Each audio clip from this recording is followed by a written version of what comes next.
la tomate est peu calorique. C'est un aliment de choix en cas de perte de poids. La tomate est riche en eau, ce qui lui permet de participer à la couverture de nos besoins hydriques. Source de fibres. La tomate est source de fibres, qui vont permettre de stimuler le transit intestinal et de jouer sur la satiété. Des antioxydants pour lutter contre le vieillissement cellulaire. La tomate est riche en antioxydants qui sont sous la forme de pigments colorés, lui donnant sa belle couleur. Les antioxydants vont permettre de réduire les signes du vieillissement et de limiter l'apparition de cancers et de certaines pathologies. La tomate est source de vitamine C. La vitamine C possède des propriétés antioxydantes et pourrait être en partie responsable des effets bénéfiques associés à une consommation élevée de fruits et légumes.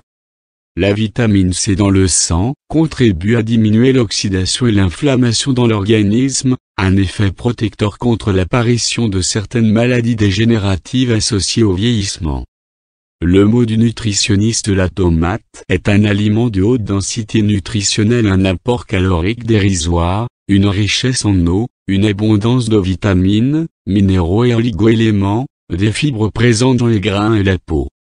Pour profiter au maximum des bienfaits de la tomate, il faut la consommer crue avec sa peau. Bien choisir sa tomate. La tomate pousse sur une plante grimpante aux feuilles vertes.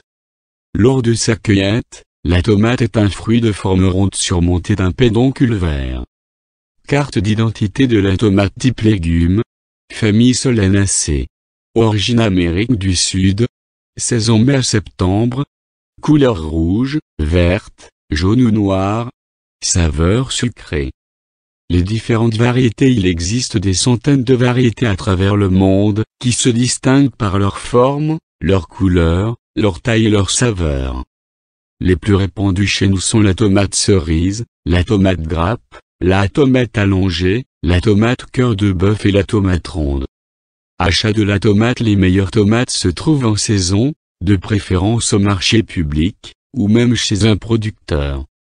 Recherchez les variétés anciennes, souvent moins belles, mais généralement plus goûteuses. Ne confondez pas tomate verte immature et tomate verte mature.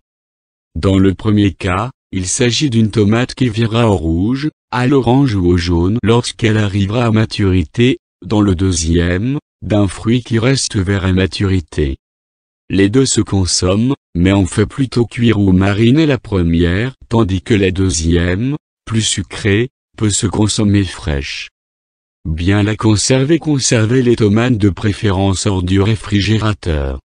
Leur saveur et leur texture se détériorent lorsqu'elles sont exposées à des températures inférieures à 15 ordinal masculin C. Mettez les tomates qui ne sont pas parfaitement à point à mûrir dans un sac de papier ou dans un compotier. Congélateur. Faites congeler les tomates entières sur une plaque de tôle. Une fois congelées, mettez-les dans des sacs à congélateur. Ou, faites-les blanchir, pelez-les et laissez-les égoutter 1 heure ou 2 avant de les congeler. Préparation de la tomate. La tomate ensoleille votre table. Elle se prête à différentes utilisations culinaires. Comment la cuisiner? Comment la sortir? Pour peler la tomate, déposez-la dans l'eau bouillante. Retirez-la au bout d'une dizaine de secondes, elle s'épluche facilement avec un couteau. Après 40 ou 50 secondes, la peau se fondit et elle se détache ensuite pratiquement d'elle-même, en passant la tomate sous l'eau froide. Les tomates congelées entières se pèlent facilement sous le robinet. Dans les crèmes, les soupes et les consommés. Essayez le gazpacho espagnol, que l'on sert bien froid les jours de canicule. Ou la soupe de tomates vertes, immature, cuite à l'eau et enrichie de lait de crème. Farcie, crue ou cuite, froide ou chaude. En sauce, avec ou sans viande. Les olives conviennent particulièrement aux sauces sans viande, de même que la crème et les champignons. En casserole, coupées en tranches en alternance avec d'autres légumes, aubergines, pommes de terre, courgettes. Faites gratiner au four. Dans les pizzas. La picharde française se prépare avec une pâte à pain que l'on recouvre d'une sauce tomate maison, de filets d'anchois et d'olives. On cuit le tout une demi-heure au four chaud. Dans les sorbets et les granités, les gelées et les confitures, dans l'omelette espagnole. Avec des oignons, des poivrons verts et rouges et des tomates coupées en dés. Ajoutez les œufs battus et faites cuire jusqu'à ce qu'ils soient fermes. Salade grecque. Simplement composée de tranches de tomates et d'oignons, fromage feta, olive noire, basilic, ail, le tout arrosé d'un filet d'huile d'olive. Salade de tomates cerises aux 4 couleurs. Coupez en deux des tomates cerises rouges, oranges, vertes et jaunes et servez avec une vinaigrette à la moutarde. Salade de pâtes courtes. Émiettez du thon pâle dans l'huile avec des olives noires, des tomates rouges et jaunes coupées en dés, des haricots verts et des pâtes. Aromatisez au basilic et à l'origan. Tomates à la provençale. Tranchez les tomates, mettez-les à dégorger avec un peu de sel, faites-les revenir dans l'huile d'olive, puis mettez-les au four, après les avoir saupoudrés d'ail, de persil et de chapelure. Ou, garnissez les moitiés de tomates de moutarde de Meaux et de fines herbes et mettez-les sur le grill ou au four. Bruschetta. Coupez les tomates en dés, laissez-les égoutter dans une passoire, puis assaisonnez au basilic et à l'ail. Servez sur des tranches de pain de campagne huilé et passez au four. Vinaigrette à la tomate séchée. Faites ramollir les tomates dans l'huile d'olive, puis passez au mélangeur avec du vinaigre balsamique, de l'huile et des fines herbes de votre choix. Tomates vertes immatures. Coupez les tomates en tranches, panez-les et faites-les sauter à l'huile. Ou, faites-en des tartes et des gâteaux.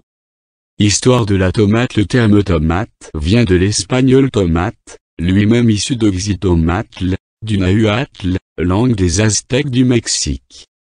Il est apparu dans la langue française en 1598 dans la traduction de l'ouvrage du jésuite espagnol José de Acosta, Histoire naturelle et morale des Indes occidentales. En France, jusqu'au milieu du XVIIIe siècle, on désignera le fruit sous le nom de pomme d'amour. Certains affirment que sa couleur rouge inspirait la passion ou qu'on le croyait aphrodisiaque. D'autres disent qu'il s'agit plutôt d'une traduction littérale de l'italien pomo d'amor, ce terme étant une corruption de pomidi mori, pomme des morts. La gamme des produits à base de tomates offerts sur le marché ne cesse de s'élargir et des boutiques en ont fait leur unique spécialité: beurre, tartinade, confit, coulis, crème, sauce toute catégorie, gelée, jus, confiture, ketchup, etc., sans oublier le chocolat farci aux tomates séchées. Aucune préparation n'échappe à ce qui était, il y a quelques centaines d'années, un produit sans importance commerciale.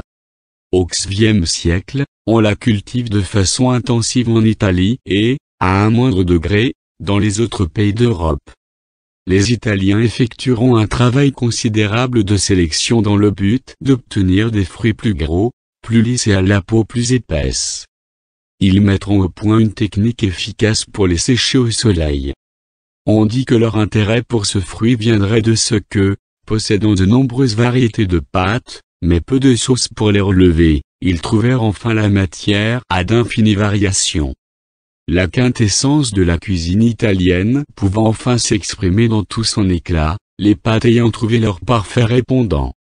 Beaucoup plus tard, lorsque, par vagues successives, les Italiens quitteront leur pays pour l'Amérique, ils amèneront avec eux leur tradition culinaire.